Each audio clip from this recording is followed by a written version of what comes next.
Good morning lovely students. So in my previous lecture हमने अपना defect से related मतलब सर्कुलेटरी सिस्टम से रिलेटेड जितने भी डिफेक्ट थे वो पढ़ लिए थे।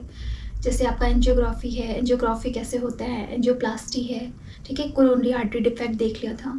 2-3 और डिफेक्ट मैंने आपको बताया था कि मैं बताऊंगी। उससे पहले हम थोड़ा ब्लड वेसल्स के बारे में पढ़ लेते हैं। देखिए, ब्लड वेसल्स जो होते हैं वो आपकी बॉडी में, पूरी बॉडी में ही फैले हुए हैं blood vessels. It's part of circulatory system. हम सर्कुलेटरी सिस्टम से रिलेटेड टॉपिक पढ़ रहे हैं। तो देखिए, जो ब्लड वेसल्स होते हैं वो 3 टाइप के होते हैं। ये तो सब छोटे बच्चों को भी पता होगा, आर्टरी, वेन, कैपिलरी, ठीक है। आर्टरी जो होती है सबसे थिकेस्ट होती है आपकी बॉडी में, ठीक है। वेन्स जो होती हैं वो क्या, उनसे भी थिन होंगी, और कैपिलरी सबसे थिन होंगी। सबसे थिन कौन होंगी? कैपिलरी, जहाँ से गैसेस एक्सचेंज ईजिली हो जाता है। तो ये तो सब लोग जानते होंगे ये ब्लड वेसल्स के बारे में, जिसमें से ब्लड का आपका फ्लो हो रहा है प्रॉपरली, ठीक है। अब देखिए, हिस्टोलॉजी के बारे में लोग कम जानते होंगे। जैसे ब्लड वेसल्स की हिस्टोलॉजी क्या है, इनकी जो, अगर आप एक आर्टरी ले रहे हो, मान लो ये एक आर्टरी है, ठीक है, इसको आप ऐसे कट करोगे तो उसकी वॉल की लेयर्स दिखाई देंगी। उन लेयर्स को ही, उन टिश्यूज़ को हम क्या नाम देते हैं वो हम देखेंगे। देखिए, एक को कहते हैं ट्यूनिका, टिश्यूज़ का मैं नाम बता रही हूँ, ट्यूनिका,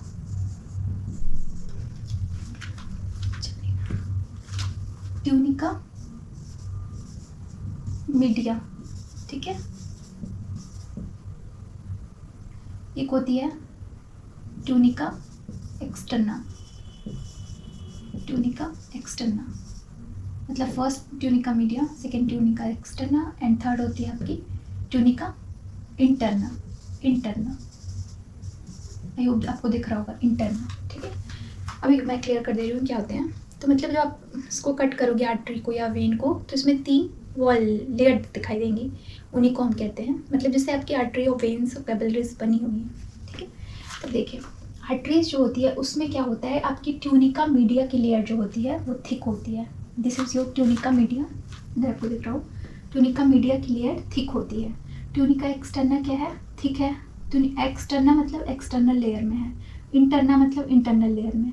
तो यहाँ पे ल्यूमेन क्या है? यहाँ पे ल्यूमेन आपको कैसा दिख रहा है? बहुत छोटा दिख रहा है। तो आप लिख सकते हो यहाँ पे ल्यूमेन जो होता है यहाँ पे आर्टरीज में, डिफरेंस मैं बता रही हूँ इन तीनों में, ठीक है।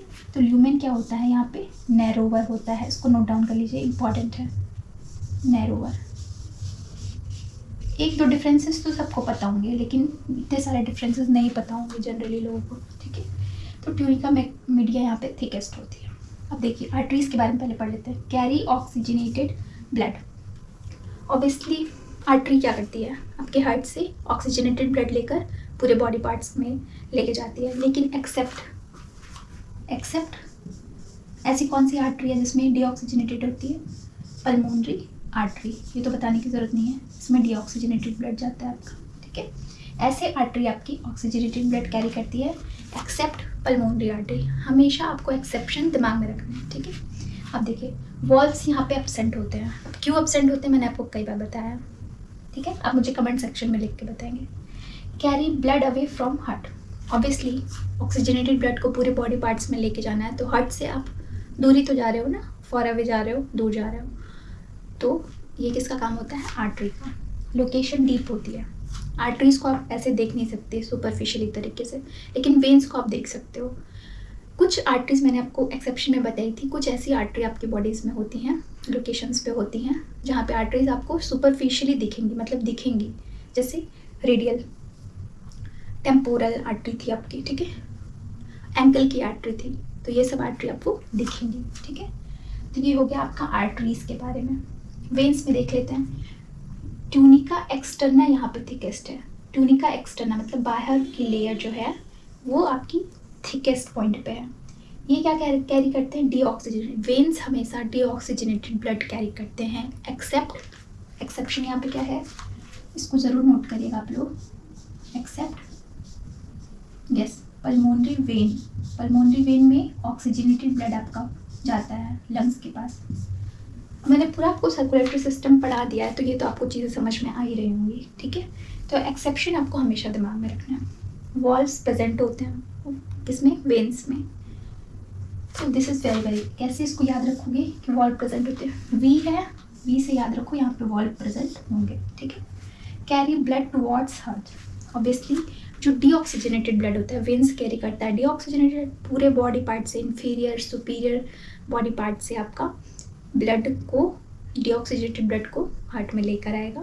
तो क्या करेगा, carry blood towards heart, towards use होगा वर्ड। लोकेशन क्या है, क्लोज टू स्किन। वेन्स आपको जनरली दिखती हैं, सुपरफिशियली प्रेजेंट होती हैं, ठीक है।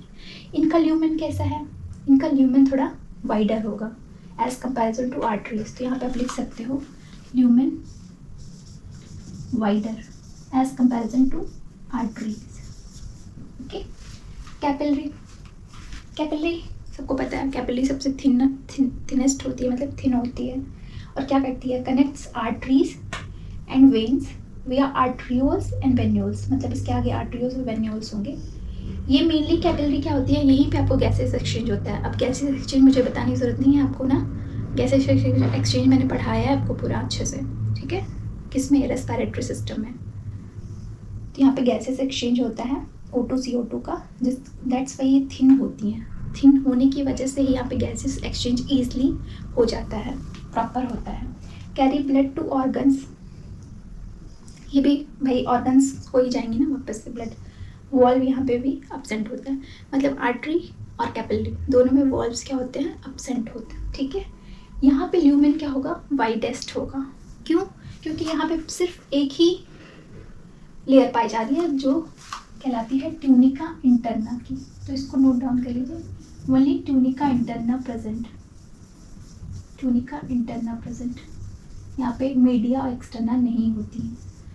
यहाँ पे ल्यूमेन क्या होगा, वाइडेस्ट होगा, तो इसको नोट डाउन कर लीजिए। तो that is difference between arteries, veins and capillaries, ठीक है। ये डायग्राम है, थोड़ा बहुत बना लीजिएगा, इसको समझने के लिए बना लीजिएगा।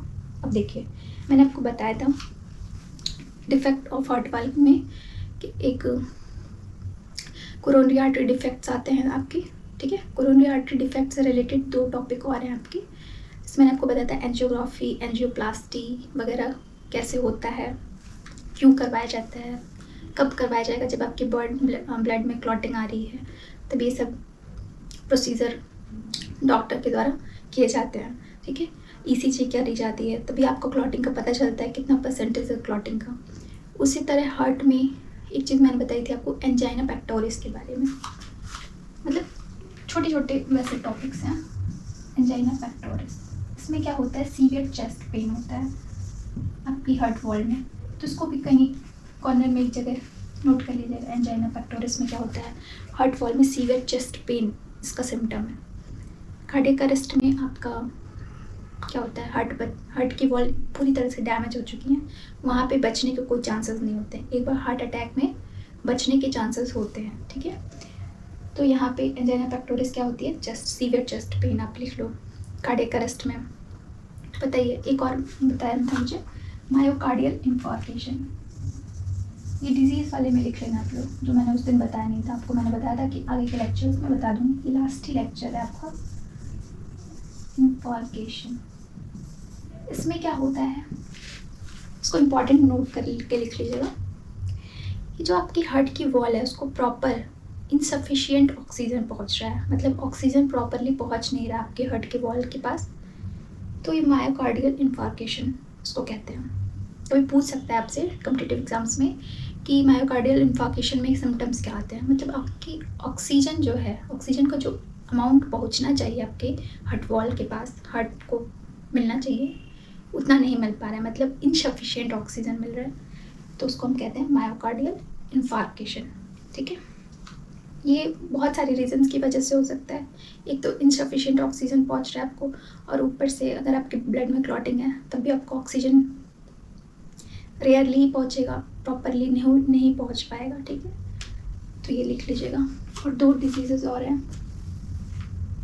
यस, ये कोरोनरी आर्टरी डिफेक्ट है, आर्टेरियोस्क्लेरोसिस एंड एथेरोस्क्लेरोसिस, अगर आपको दिख रहा हो तो। आर्टेरियोस्क्लेरोसिस में क्या होता है, देखें, इसमें क्या होता है, आपकी जो कोरोनरी आर्टरी होती है उसमें कैल्शियम का डिपोजिशन बहुत ज़्यादा हो जाता है, कैल्शियम डिपॉजिट होने लगता है, जिसकी वजह से वो ब्लड वेसल्स जो होती है या आर्टरी या वेन जो भी है वो हार्ड हो जाती है, ठीक है। तो इसकी वजह से भी आपको कोरोनरी आर्टरी डिफेक्ट आ सकता है। तो इस डिजीज़ का नाम है आर्टीरियोस्क्लेरोसिस, ठीक है। इसमें क्या होता है, कैल्शियम बहुत ज़्यादा अमाउंट में डिपॉजिट होने लगता है, जिसकी वजह से ब्लड वेसल्स हार्ड हो जाती हैं। और ये एज रिलेटेड प्रॉब्लम है, मतलब जैसे जैसे आपकी एज बढ़ेगी वैसे वैसे ये कंडीशन आ सकती है, ठीक है। और ये क्या है, एथेरोस्क्लेरोसिस, ये दोनों पूछ सकता है आपसे, एक्स्ट्रा पॉइंट है आपके लिए। एथेरोस्क्लेरोसिस, इसमें क्या होता है कि आपकी जो हार्ट है, ठीक है, उसमें वही है सिर्फ एथेरोस्क्लेरोसिस में, जैसे आप बहुत अच्छा खाना पीना नहीं खा रहे हो, बहुत ज़्यादा ऑयली फूड्स खा रहे हो, बाहर के पैकेज्ड फूड्स खा रहे हो, ठीक है, कोल्ड ड्रिंक्स वगैरह पी रहे हो, बहुत ज़्यादा डेयरी प्रोडक्ट्स का यूज़ कर रहे हो, तो उस वजह से आपकी बॉडी की कोरोनरी आर्टरी में, हार्ट की कोरोनरी आर्टरी में डिपोजिशन हो जाता है किसका, क्लॉट का, क्लॉटिंग होने लगती है, क्लॉटिंग। तो ये डिजीज, ये लाइफ स्टाइल बेस्ड, मतलब लाइफ बेस्ड डिजीज है। क्या होता है, अगर देखा जाए क्लॉटिंग क्यों आएगी, कोलेस्ट्रॉल, लिपिड मॉलिक्यूल, जो लिपिड प्रोफाइल आप देखते हो ना, उसमें लिपिड प्रोफाइल का टेस्ट होता है, जिसमें देखा जाता है आपके कोलेस्ट्रॉल, ट्राइग्लिसराइड का अमाउंट बहुत ज़्यादा तो नहीं बढ़ गया है आपकी कोरोनरी आर्टरी में, तो उसी को हम कहते हैं एथेरोस्क्लेरोसिस। तो आप लिख सकते हैं आप, clotting due to cholesterol, sorry cholesterol deposition आपकी होने लगती है।